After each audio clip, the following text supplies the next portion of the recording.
تبارك الذي نزل الفرقان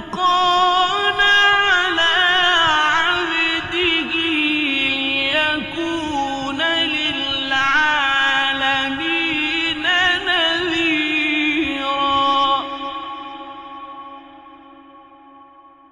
السلام علیکم ورحمۃ اللہ وبرکاتہ. الحمد للہ وکفیٰ وسلام علی عبادہ الذین اصطفیٰ، اما بعد. محترم ناظرین کرام اور عزیز ساتھیوں، اللہ تعالیٰ کی تعریف و توصیف اور اس کی حمد و ثنا کے بعد پیارے حبیب جناب محمد رسول اللہ صلی اللہ علیہ وسلم کی ذات گرامی پر بے انتہا اور لاکھوں درود و سلام نازل ہو.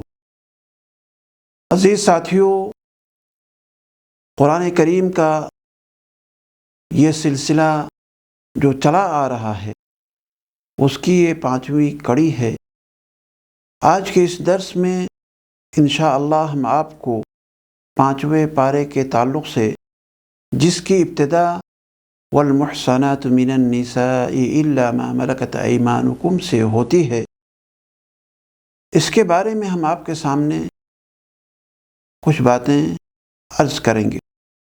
اس پارے کے اندر 17 رکوع ہیں اور یہ پارہ سورہ نساء کی آیت نمبر 24 سے لے کر کے 147 نمبر آیتوں کو شامل ہے. اس پارے میں اللہ تعالیٰ نے بچوں اور خواتین کے بہت سارے احکام و مسائل کا تذکرہ کر رکھا ہے اور اسلامی معاشرے کے استحکام کے بہت سارے اصول کو بھی بیان فرمایا ہے. اس بارے میں ہمیں آپس میں متحد رہنے اور ایک دوسرے کے ساتھ تعاون کرنے کی تاکید کی گئی ہے اور ایک دوسرے کا معاشی استحصال کرنے سے منع بھی کیا گیا ہے. چنانچہ اللہ تعالیٰ نے ارشاد فرمایا، یا ایھا الذین آمنوا لا تأکلوا اموالکم بینکم بالباطل، اے لوگوں جو ایمان لائے ہو، اپنے مال آپس میں باطل طریقے سے نہ کھاؤ. دنیا کے نظام چلانے کے لیے اللہ رب العالمین نے انسانوں کے مراتب میں فرق رکھا ہے. کوئی بادشاہ ہے تو کوئی رعایا ہے، کوئی مالک ہے تو کوئی نوکر ہے، کوئی مالدار ہے تو کوئی غریب ہے. معاشرے کا استحکام اسی میں ہے کہ ہر شخص کو جو مقام اسے ملا ہے اللہ تعالیٰ کی جانب سے، اسے قبول کیا جائے، اس کا احترام کیا جائے، اسے اس مقام سے گرانے اور اس کا مقام اور اس کا منصب چھیننے کی تمنا ہرگز نہ کی جائے، کیونکہ یہ اللہ رب العالمین کے نظام سے جنگ ہے. چنانچہ اللہ تعالیٰ نے ارشاد فرمایا، وَلَا تَتَمَنَّوْا مَا فَضَّلَ اللَّهُ بِهِ بَعْضَكُمْ عَلَى بَعْضٍ، اور اس چیز کی تمنا نہ کرو جس کے باعث اللہ تعالیٰ نے تم میں سے بعض کو بعض کے اوپر فضیلت عطا کی ہے. اس کے بعد مرد کی حاکمیت اور قوامیت کا بیان آیا ہوا ہے، یعنی گھریلو معاملات میں مرد ہی حاکم ہوا کرتا ہے. اللہ تعالیٰ نے ارشاد فرمایا، الرجال قوامون علی النساء بما فضل اللہ بعضهم علی بعض، مرد عورتوں پر نگراں ہے اس وجہ سے کہ اللہ تعالیٰ نے ان کے بعض کو بعض پر فضیلت عطا کی ہے،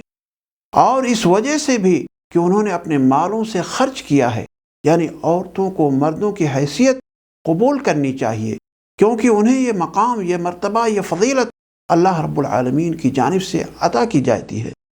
دوسری وجہ یہ ہے کہ مرد اپنی بیوی بچوں کی خاطر ہمیشہ باہر دھکے کھاتا رہتا ہے،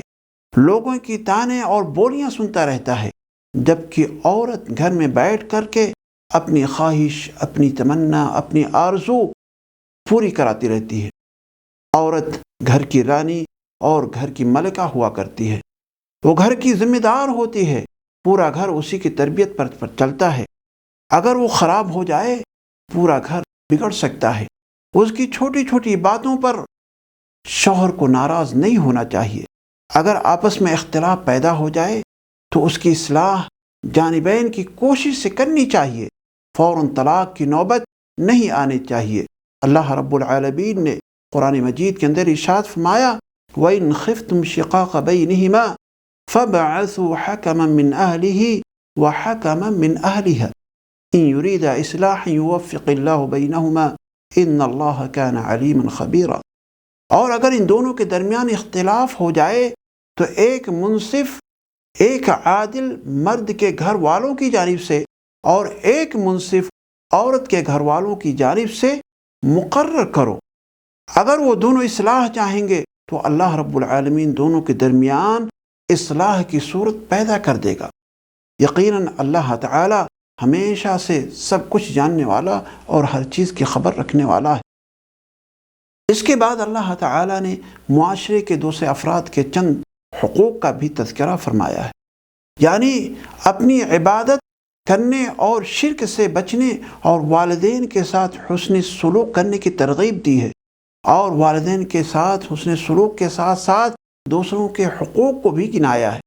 اللہ نے ارشاد فرمایا وَاعْبُدُوا اللَّهَ وَلَا تُشْرِكُوا بِهِ شَيْئًا وَبِالْوَالِدَيْنِ إِحْسَانًا وَبِذِي الْقُرْبَى وَالْيَتَامَى وَالْمَسَاكِينِ، یعنی اللہ تعالیٰ کی عبادت کرو،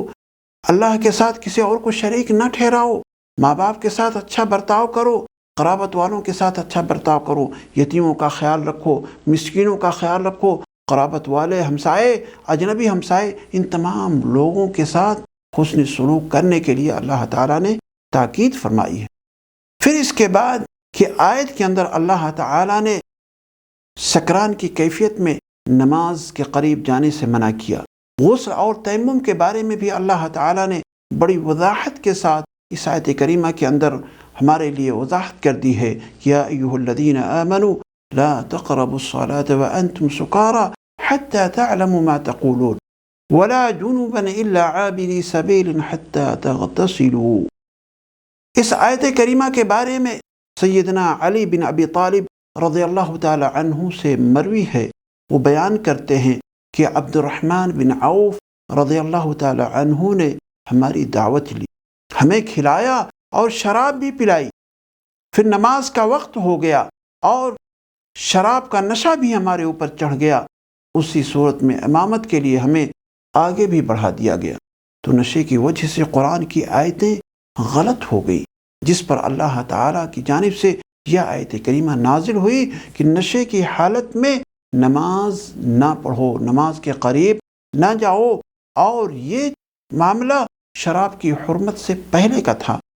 اس کے بعد سب سے پہلے یہود و نصارہ کی گمراہی کا تذکرہ کیا کہ ہدایت کے بدلے گمراہی خرید لیتے ہیں، لوگوں کو اللہ کا راستہ بتانے کی بجائے اللہ کے راستے سے روکتے ہیں، کتاب اللہ کے الفاظ بدل دیتے ہیں، کھلم کھلا کہتے ہیں سمعنا و عصینا کہ اس نبی کی بات ہم نہیں مانتے، یعنی نبی کا مذاق اڑاتے ہیں، نبی سے تمسخر کرتے ہیں، دین میں طعنہ زنی کرتے ہیں اور بتوں کی پوجا کرتے ہیں۔ اس کے بعد عہدے اور مناصب کی تقسیم عدل و انصاف کے ساتھ ہونی چاہیے، اس پر بھی اللہ تعالیٰ نے روشنی ڈالی ہے۔ ان اللہ یأمرکم ان تؤدوا الامانات الى اہلها واذا حکمتم بین الناس ان تحکموا بالعدل، بے شک اللہ تعالیٰ تمہیں حکم دیتا ہے کہ تم امانتیں ان کے حقداروں کو ادا کرو، اور جب لوگوں کے درمیان فیصلہ کرو تو انصاف سے فیصلہ کرو۔ اس کے بعد اللہ تعالیٰ نے اللہ کی اطاعت اور رسول کی اطاعت اور حکمرانوں کی اطاعت کرنے کا حکم دیا ہے۔ چنانچہ اللہ نے ارشاد فرمایا یا ایھا الذین آمنوا اطیعوا اللہ واطیعوا الرسول واولو الامر منکم فإن تنازعتم فی شیء فردوہ الی اللہ والرسول، یعنی اے لوگوں جو ایمان لائے ہو، اللہ کا حکم مانو اور رسول کا حکم مانو اور ان کا بھی حکم مانو جو تمہارے اوپر حاکم بنائے گئے ہیں، یعنی جو تمہارے اوپر حکومت کر رہے ہیں، یعنی بادشاہ کی، ولی امر کی۔ اور اگر تمہارے درمیان کسی بات میں اختلاف پیدا ہو جائے، جھگڑ پڑو کسی بارے میں، تو ایسی صورت میں اللہ اور اس کے رسول کی طرف اس معاملے کو لے کر کے لوٹو۔ منافق کا معاملہ یہ ہے کہ وہ ہمیشہ مفاد پرست ہوا کرتا ہے، اسے اسلام میں اگر مفاد دکھائی دے تو اسلام کو اور مسلمانوں کے ساتھ وہ ہو جاتا ہے، اور اگر دوسری طرف اسے مفاد اور فائدہ نظر آئے تو ایسی صورت میں وہ اسلام کو لات مار کر کے ادھر کی جانب چلا جاتا ہے۔ کوئی شخص اس وقت تک مسلمان نہیں ہو سکتا جب تک کہ وہ نبی اکرم جناب محمد رسول اللہ صلی اللہ علیہ وسلم کو اپنا حاکم اور اپنا منصف تسلیم نہ کر لے۔ اسی بات کو اللہ تعالیٰ نے قرآن مجید کی اس آیت کریمہ کے اندر ارشاد فرمایا، فَلَا وَرَبِّكَ لَا يُؤْمِنُونَ حَتَّى يُحَكِّمُوكَ فِي مَا شَجَرَ بَيْنَهُمْ۔ سو قسم ہے تیرے پروردگار کی، یہ مومن نہیں ہو سکتے جب تک کہ تمام آپس کی اختلاف میں آپ کو حاکم نہ مان لے۔ اس آیت کریمہ کے تعلق سے سیدنا زبیر رضی اللہ تعالی عنہ کے بارے میں آتا ہے کہ یہ انہی کے تعلق سے نازل ہوئی۔ وہ بیان کرتے ہیں کہ میرا ایک بدری انصاری سے کھیت کے معاملے کو لے کر کے، یعنی کھیت کی سینچائی کے معاملے کو لے کر کے تھوڑا سا اختلاف پیدا ہو گیا۔ معاملہ نبی اکرم جناب محمد رسول اللہ صلی اللہ علیہ وسلم تک پہنچا۔ آپ علیہ السلام نے حضرت زبیر رضی اللہ تعالی عنہ کے حق میں فیصلہ سنایا، جس پر انصاری غضبناک ہو گیا اور کہا کہ آپ علیہ السلام نے ایسا فیصلہ اس لیے کیا ہے کہ وہ یعنی زبیر رضی اللہ تعالی عنہ آپ علیہ السلام کا پھوپھی زاد بھائی ہے۔ یہ سننا تھا کہ آپ علیہ السلام کا چہرہ غصے سے متغیر ہو گیا، اور آپ نے زبیر رضی اللہ تعالی عنہ کو بلا کر کے کہا کہ جب تک پانی مڈیروں تک نہ پہنچ جائے، یعنی فل آپ کا کھیت نہ ہو جائے پانی سے، آپ آگے کے لیے یعنی انصاری کے لیے پانی نہ چھوڑو، کیونکہ یہ زبیر تمہارا حق ہے، پورا حق تم لے لو، اس کے بعد اس کے لیے آپ چھوڑ دیجئے۔ پہلے جو رسول صلی اللہ علیہ وسلم نے فیصلہ کیا تھا اس میں انصاری کی رعایت کی گئی تھی۔ یہ حدیث صحیح بخاری کی ہے۔ اللہ تعالیٰ نے اس کے بعد ہدایت یافتہ لوگوں کے اوصاف بتاتے ہوئے ذکر فرمایا کہ وَمَن يُطِعِ اللَّهَ وَالرَّسُولَ فَأُولَٰئِكَ مَعَ الَّذِينَ أَنْعَمَ اللَّهُ عَلَيْهِمْ مِنَ النَّبِيِّينَ وَالصِّدِّيقِينَ وَالشُّهَدَاءِ وَالصَّالِحِينَ وَحَسُنَ أُولَٰئِكَ رَفِيقًا۔ اور جو بھی اللہ اور رسول کی فرمان برداری کرے تو یہ ان لوگوں کے ساتھ ہوں گے جن پر اللہ تعالیٰ نے انعام کیا ہے، یعنی نبیوں کے ساتھ ہوں گے، صدیقوں کے ساتھ ہوں گے، شہداء اور صالحین کے ساتھ ہوں گے، اور یہ بہترین ساتھی ہیں۔ اس کے بعد قتل خطا کے تعلق سے بھی قرآن کے اندر اللہ تعالیٰ نے ذکر فرمایا اور کہا کہ کسی مومن کو کسی دوسرے مومن کا قتل کرنا یہ زیبا نہیں ہے۔ اگر غلطی سے قتل ہو جائے تو جو شخص کسی مومن کو غلطی سے قتل کر دے تو اسے چاہیے کہ وہ ایک مومن غلام کی گردن آزاد کرے۔ اس کے بعد ہم مسلمانوں کو اس بات کی تاکید کی جا رہی ہے کہ ہمیں ہمیشہ اور ہر حالت میں اوامر الہی کو مضبوطی سے ہم پکڑے رہیں۔ اگر ان کے حالات ناگفتہ ہوں، انہیں تکلیفیں دی جا رہی ہوں، تو ان تمام چیزوں پر انہیں صبر کرنا چاہیے اور صبر و تحمل سے کام لینا چاہیے۔ اسلام سے کتنی بھی تکلیفیں آتی رہیں انہیں اسلام سے پھرنا نہیں چاہیے۔ اس کے بعد صلح کو سب سے بہتر کام بتایا گیا ہے، کیونکہ مرد کا مزاج عام طور پر دیکھا یہی جاتا ہے کہ وہ شاہانہ ہوا کرتا ہے، جبکہ عورت کے اندر صبر کا مادہ زیادہ پایا جاتا ہے، اور اس لیے اللہ تعالیٰ نے عورت کو نصیحت کرتے ہوئے فرمایا کہ عورت کو اپنے خاوند کی لاپرواہی کی شکایت ہو تو وہ فوراً خلا کا مطالبہ نہ کرے، یعنی الگ ہونے کے بارے میں نہ سوچے، بلکہ جہاں تک ہو سکے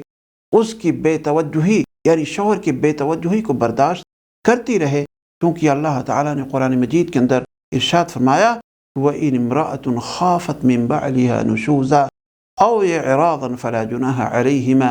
أَنْ يُصْلِحَا بَيْنَهُمَا صُلْحًا وَالصُّلْحُ خَيْرٌ، یعنی صلح کرنا، آپس میں دونوں ایک ساتھ مل بیٹھ کر کے اصلاح کر لینا، یہ سب سے بہترین چیز ہے۔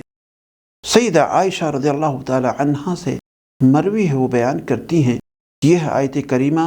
ام المؤمنین حضرت سودا رضی اللہ تعالی عنہا کے بارے میں نازل ہوئی جب انہیں خطرہ ہوا، یہ اندیشہ ہوا کہ رسول اکرم صلی اللہ علیہ وسلم انہیں حق زوجیت سے نکال دیں گے، باہر کر دیں گے یا طلاق دے دیں گے، تو انہوں نے آپ علیہ السلام سے کہا کہ مجھے طلاق مت دیجیے بلکہ اپنے پاس ہی رکھیے، میں اپنی باری حضرت عائشہ رضی اللہ تعالی عنہا کو ہبہ کرتی ہوں۔ اس پارے کے آخر میں اللہ تعالیٰ نے منافقین کے انجام کا بھی ذکر فرمایا ہے کہ منافقین کا انجام کیا ہوگا۔ ان المنافقین فی الدرک الاسفل من النار ولن تجد لهم نصیرا، یقیناً منافق لوگ آگ کے سب سے نچلے درجے میں ہوں گے اور تو ہرگز ان کا کوئی مددگار نہ پائے گا، یعنی ان کا کوئی مدد کرنے والا وہاں پر نہیں مل سکے۔ اللہ کے عذاب سے بچنے کے لیے دو ایسے اصول اللہ تعالیٰ نے بیان فرمایا کہ اگر انسان ان دو اصولوں کو اپنا لے تو یقین جانیے کہ وہ اس کے اوپر اللہ کا عذاب آ ہی نہیں سکتا۔ ایک تو یہ ہے کہ انسان اللہ تعالیٰ کا شکر گزار بن جائے، اور دوسرے یہ ہے کہ وہ اللہ تعالیٰ کے اوپر ایمان لے آئے، جیسا کہ اللہ نے ارشاد فرمایا ما يفعل اللہ بعذابکم ان شکرتم وآمنتم وکان اللہ شاکرا علیما۔ ہم اللہ تعالیٰ سے دعا کرتے ہیں کہ الہ العالمین ہم تمام مسلمانوں کو، ہم تمام مومنوں کو قرآن کی تعلیمات سے منور کر دے، اور اس کے جتنے بھی احکامات ہیں، جتنے بھی اوامر ہیں، ان تمام پر اللہ تعالیٰ ہمیں عمل کرنے کی توفیق عطا فرمائے، اور قرآن مجید کو ہم تھوڑا ہی پڑھیں لیکن سمجھ کر کے پڑھنے کی اللہ تعالیٰ ہمیں توفیق دے، اور روزانہ کچھ نہ کچھ پڑھنے کی بھی ہمیں اللہ تعالیٰ توفیق دے۔ آمین ثم آمین، وآخر دعوانا ان الحمد للہ رب العالمین۔